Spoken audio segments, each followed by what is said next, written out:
আসসালামু আলাইকুম, স্বাগত জানাচ্ছি ডিডিবি নিউজ 24 এর আন্তর্জাতিক সংবাদে। সংবাদের শুরুতেই থাকছে সংবাদ শিরোনাম। যুদ্ধের জন্য প্রস্তুত ইরান, ট্রাম্পকে আরাকচির হুঙ্কার। উত্তেজনার মধ্যেই লোহিত সাগরে মার্কিন ইসরায়েলের মহড়া। আলোচনা শুরুর আগেই ইরানকে ট্রাম্পের হুমকি। এবার মিসাইল সিটি প্রকাশ্যে আনল ইরাকি যোদ্ধারা। তীব্র শীতে কিয়েভে আবারও হামলা রাশিয়ার।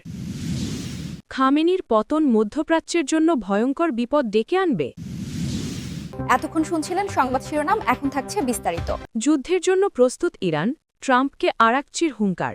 ইরানের পররাষ্ট্রমন্ত্রী আব্বাস আরাকচি জানিয়েছেন, যুদ্ধ নিয়ে তেহরান কোনোভাবেই উদ্বিগ্ন নয়, কারণ তারা সম্পূর্ণভাবে প্রস্তুত। তিনি সতর্ক করে বলেন, যদি সংঘাত শুরু হয় তবে তা ইরানের গণ্ডি ছাড়িয়ে পুরো অঞ্চলে ছড়িয়ে পড়তে পারে। তেহরানে সিএনএনকে দেওয়া এক সাক্ষাৎকারে এসব কথা বলেন আরাকচি। খবর আল জাজিরার। আরাকচি জানান, যুক্তরাষ্ট্রের সঙ্গে ইরানের পরমাণু কর্মসূচি নিয়ে একটি সমঝোতায় পৌঁছানো সম্ভব বলে তিনি আশাবাদী। তিনি বলেন, দুর্ভাগ্যজনকভাবে যুক্তরাষ্ট্রকে আর আমরা নির্ভরযোগ্য আলোচনা সঙ্গী হিসেবে বিশ্বাস করি না। তবে তিনি যোগ করেন, আঞ্চলিক বন্ধুসুলভ দেশগুলির মাধ্যমে বার্তা আদান-প্রদানের ফলে যুক্তরাষ্ট্রের সঙ্গে আলোচনা এগিয়ে নেওয়া সম্ভব হচ্ছে এবং তা ফলপ্রসূ হচ্ছে। যুক্তরাষ্ট্রের সঙ্গে সরাসরি আলোচনার বিষয়ে কোনো প্রতিশ্রুতি দিতে অস্বীকৃতি জানিয়ে আরাকচি বলেন, আলোচনার ধরন নয়, বরং আলোচনার মূল বিষয়বস্তুর দিকেই গুরুত্ব দেওয়া উচিত। তিনি স্পষ্ট করে বলেন, আলোচনার কেন্দ্রবিন্দু হওয়া উচিত ইরানের পারমাণবিক ক্ষমতা। আরাকচি বলেন, অসম্ভব বিষয় নিয়ে কথা বলা ঠিক নয়। পারমাণবিক অস্ত্র যেন না থাকেন, এমন একটি ন্যায্য এবং ভারসাম্যপূর্ণ চুক্তিতে পৌঁছানোর সুযোগ যেন হাতছাড়া না হয়। আমি আগেই বলেছি, এটি অল্প সময়ের মধ্যেই সম্ভব। এর বিনিময়ে ইরান আশা করবে, দীর্ঘ এক দশকেরও বেশি সময় ধরে দেশটির অর্থনীতির ওপর চাপ সৃষ্টি করা যুক্তরাষ্ট্রের নিষেধাজ্ঞা প্রত্যাহার করা হবে এবং শান্তিপূর্ণ উদ্দেশ্যে পারমাণবিক সমৃদ্ধিকরণ চালিয়ে যাওয়ার ইরানের অধিকারকে সম্মান জানানো হবে। আলোচনা ব্যর্থ হলে ইরান যুদ্ধের জন্য প্রস্তুত, এমন কথাও দেন আরাকচি। তবে তিনি সতর্ক করে বলেন, এমন যুদ্ধ সবার জন্যই ভয়াবহ বিপর্যয় ডেকে আনবে ও সেক্ষেত্রে পুরো অঞ্চলে অবস্থিত যুক্তরাষ্ট্রের সামরিক ঘাঁটিগুলো ইরানের সামরিক বাহিনীর লক্ষ্যবস্তুতে পরিণত হবে। উত্তেজনার মধ্যেই লোহিত সাগরে মার্কিন ইসরায়েলের মহড়া। ইরানের পারমাণবিক কর্মসূচি নিয়ে ওয়াশিংটন ও ইরানের মধ্যে উত্তেজনা বাড়তে থাকার প্রেক্ষাপটে ইসরায়েল ও যুক্তরাষ্ট্রের নৌবাহিনী লোহিত সাগরে একটি যৌথ সামরিক মহড়া পরিচালনা করেছে বলে সোমবার সামরিক সূত্র জানায়। এই খবর জানিয়েছে আনাদোলু। ইসরায়েলি সামরিক বাহিনীর একটি বিবৃতিতে বলা হয়, রবিবার মার্কিন destroyer USS Delbert D black এবং ইসরায়েলি নৌবাহিনীর জাহাজগুলির মধ্যে অনুষ্ঠিত এই মহড়াটি ছিল লোহিত সাগর এলাকায় ইসরায়েলি নৌবাহিনী ও মার্কিন পঞ্চম নৌবহরের মধ্যে চলমান সহযোগিতার অংশ। বিবৃতিতে আরও বলা হয়, মার্কিন ডেস্ট্রয়ারটি পূর্ব পরিকল্পিত ও নিয়মিত সফরের অংশ হিসেবে এবং দুই নৌবাহিনী ও নিজ নিজ সামরিক বাহিনীর মধ্যে কৌশলগত ও ঘনিষ্ঠ সহযোগিতার কাঠামোর আওতায় ইলাত বন্দরে নোঙর করেছিল। মার্কিন সেন্ট্রাল কমান্ড এই মহড়াকে নিয়মিত সামুদ্রিক মহড়া হিসেবে উল্লেখ করে। সেন্ট্রাল কমান্ড জানায়, এই যৌথ প্রশিক্ষণ মার্কিন পঞ্চম নৌবাহিনী ও ইসরায়েলি নৌবাহিনীর মধ্যে শক্তিশালী সামরিক অংশীদারিত্বকে প্রতিফলিত করেছে। এই মহড়াটি এমন এক সময়ে অনুষ্ঠিত হল যখন যুক্তরাষ্ট্র মধ্যপ্রাচ্যে তার সামরিক উপস্থিতি বাড়িয়ে চলেছে এবং প্রেসিডেন্ট ডোনাল্ড ট্রাম্প ইরানের বিরুদ্ধে সামরিক পদক্ষেপের হুমকি দিয়েছেন। একই সাথে তুরস্ক, সৌদি আরব, কাতার ও মিশরের নেতৃত্বে আরব ও আঞ্চলিক উদ্যোগের মাধ্যমে ওয়াশিংটন ও ইরানের মধ্যে আলোচনা এগিয়ে নেওয়া এবং বৃহত্তর আঞ্চলিক সংঘাত এড়ানোর চেষ্টা চলছে। আলোচনা শুরুর আগেই ইরানকে ট্রাম্পের হুমকি। দীর্ঘ সময়ের হুমকি পাল্টা হুমকির পর অবশেষে আলোচনায় বসতে রাজি হয়েছে যুক্তরাষ্ট্র ও ইরান। আগামী শুক্রবার তুরস্কে ইরানি পররাষ্ট্রমন্ত্রী আব্বাস আরাকবি ও মার্কিন বিশেষ দূত স্টিভ উইটকফের মধ্যে সরাসরি আলোচনা হবে। তবে আলোচনা শুরুর আগেই হুমকি দিয়েছেন যুক্তরাষ্ট্রের প্রেসিডেন্ট ডোনাল্ড ট্রাম্প। ওভাল অফিসে সাংবাদিকদের এক প্রশ্নের জবাবে মঙ্গলবার তিনি বলেছেন, ইরান যদি চুক্তি না করে তাহলে ভয়াবহ কিছু ঘটবে। ট্রাম্প বলেছেন, ইরানের দিকে আমাদের জাহাজ যাচ্ছে, বড় বহর এবং সেরা। ইরানের সঙ্গে আমাদের আলোচনা চলছে, দেখা যাক কি হয়। যদি আলোচনার মাধ্যমে কোনো সমাধান হয় অসাধারণ হবে, কিন্তু যদি এর মাধ্যমে না হয় তাহলে ইরানের সঙ্গে খারাপ কিছু ঘটবে। এর আগে আল জাজিরা ও রয়টার্স সহ একাধিক আন্তর্জাতিক সংবাদমাধ্যম জানিয়েছে ইরানের প্রেসিডেন্ট মাসুদ পেজেশকিয়ান পরমাণু আলোচনা পুনর্জীবিত করার আনুষ্ঠানিক নির্দেশ দিয়েছেন। এই প্রক্রিয়ার অংশ হিসেবে কাতার, তুরস্ক, মিশর ও ওমানের মধ্যস্থতায় আগামী শুক্রবার তুরস্কের ইস্তানবুলে দুই দেশের মধ্যে একটি গুরুত্বপূর্ণ বৈঠক অনুষ্ঠিত হবে বলে জানা গেছে।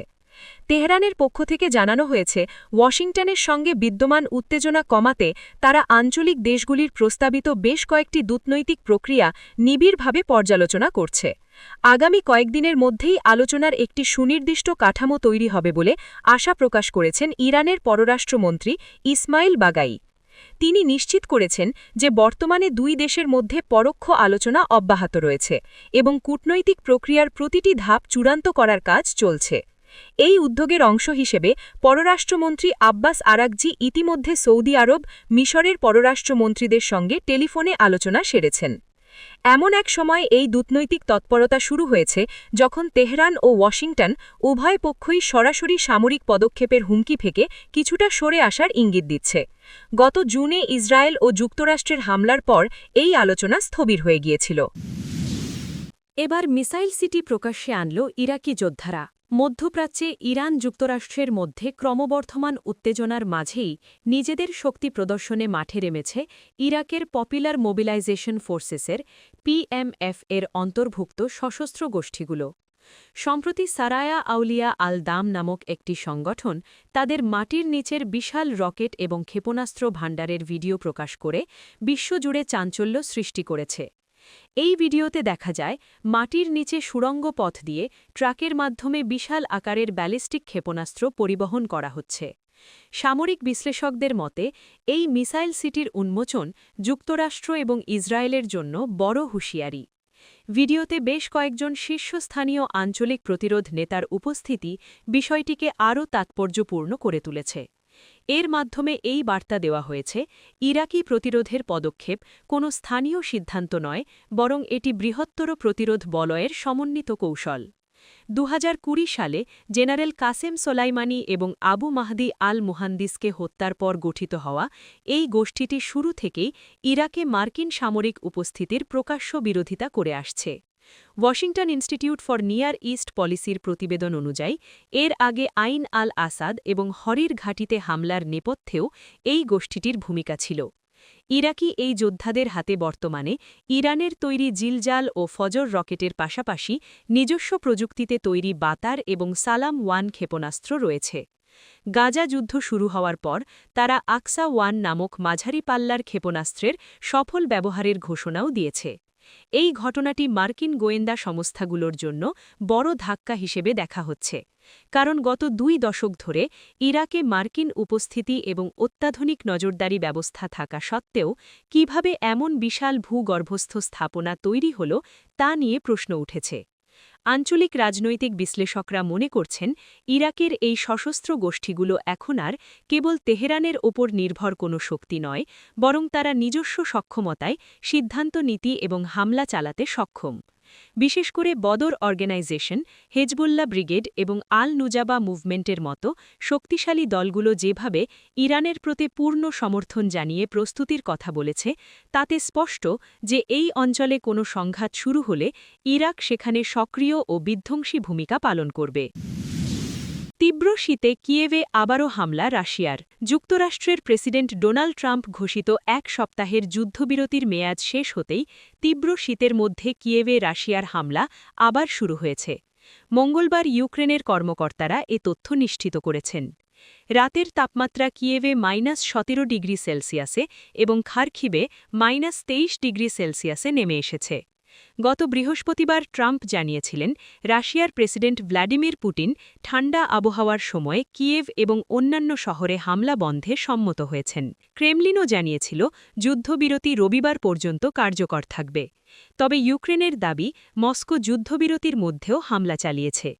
কিয়েভ সিটি মিলিটারি অ্যাডমিনিস্ট্রেশনের প্রধান তিমুর তকাচেঙ্কো টেলিগ্রামে জানিয়েছেন, প্রচণ্ড শীতের রাতে কিয়েভে রাশিয়া আবারও বড় মাপের হামলা চালিয়েছে।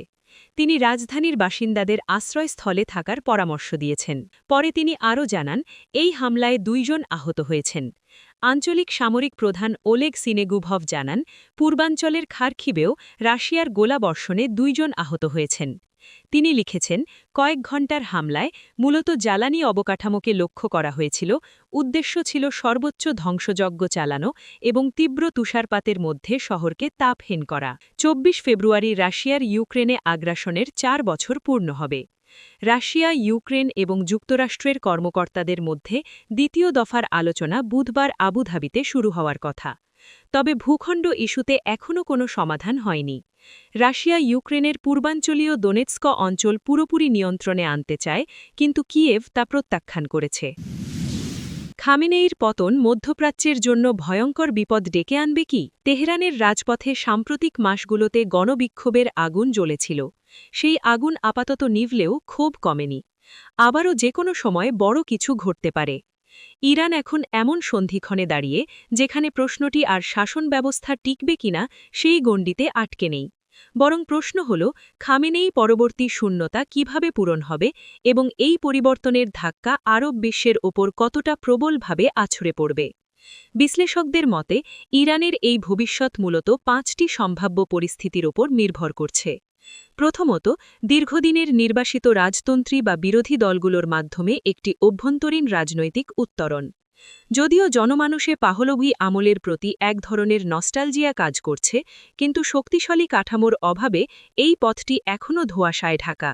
দ্বিতীয় একটি সম্ভাবনা হল 2003 সালের ইরাক মডেলের পুনরাবৃত্তি। বিদেশি সামরিক হস্তক্ষেপ বা মার্কিন নেতৃত্বাধীন হামলার মাধ্যমে রাষ্ট্রের পতন ঘটলে ইরান ভয়ঙ্কর নিরাপত্তা সংকটে পড়তে পারে। ফলে পুরো পারস্য উপসাগরীয় অঞ্চলে অস্থিরতা ছড়িয়ে পড়বে। তবে সবচেয়ে আলোচিত চিত্রটি হল একটি পূর্ণাঙ্গ অভ্যন্তরীণ বিপ্লব।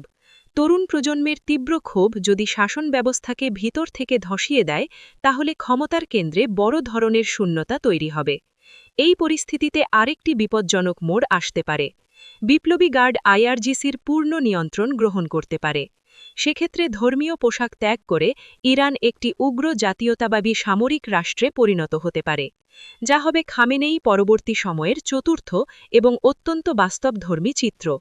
এর পাশাপাশি ইরানের জাতিগত বৈচিত্র্য, যেমন কুর্দি, বালুচ বা আজেরি জনগোষ্ঠীর স্বাধিকার আন্দোলন দেশটিকে ছিন্ন বিচ্ছিন্ন করে দিতে পারে বলে আশঙ্কা করছেন অনেক রাষ্ট্রবিজ্ঞানী। এই পরিবর্তনের ঢেউ কেবল ইরানের ভিতরেই সীমাবদ্ধ থাকবে না। ইরাক, লেবানন এবং ইয়েমেনে ইরানের যে বিশাল প্রভাব রয়েছে, তেহরানের ক্ষমতার পালাবদলে সেই আধিপত্য মুখ থুবড়ে পড়তে পারে। ইসরায়েল এই পতনকে কৌশলগত বিজয় হিসেবে দেখলেও ইরান যদি একটি ব্যর্থ রাষ্ট্রে পরিণত হয়, তাহলে সেই বিশৃঙ্খলা পুরো মধ্যপ্রাচ্যকে গ্রাস করতে পারে।